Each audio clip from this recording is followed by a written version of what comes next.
nga po no mga kalingap, ang topic po natin ay itong si Beyonce at saka si Kalingap Edo.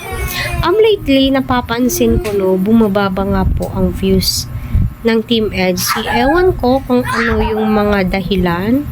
Marami ang nagsasabi na medyo nagsasawa na po sila no. So di naman po natin masasabi na nagsasawa kasi kung ating titignan, wala naman pong gaanong upload si Kalingap Rab, wala naman pong gaanong update kay Beyonce at saka kay Eds. Kung ating papanoorin yung mga vlogs po nila ay ilang araw na, so magwa-wonder po tayo. At saka naman po sa video na napanood ko through Facebook Reels, nakita ko po doon na sinabi ni Beyonce na galing mismo kay Edo na gusto na po niyang mag-asal.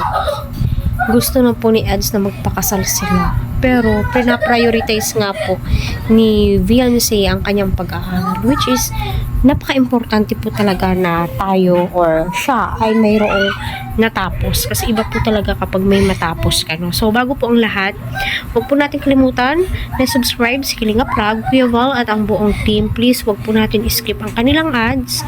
Palike naman din po kung nagustuhan niyo po ang ating komentary patungkol nga po sa Team EDSI. Yes, nakakatuwang panoorin po si Edo at saka si Beyonce, lalong-lalo na po nung kinilig nga po ang kanyang nanay.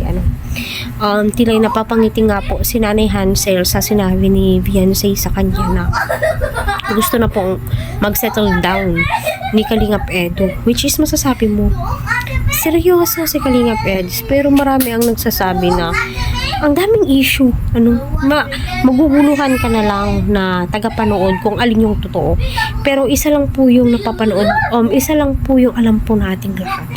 Kung ano po yung sinabi ni Beyonce, yun at yun na din po. Kasi ang hirap magsinungaling at bihira lamang po ang babaeng nagsisinungaling. I am right.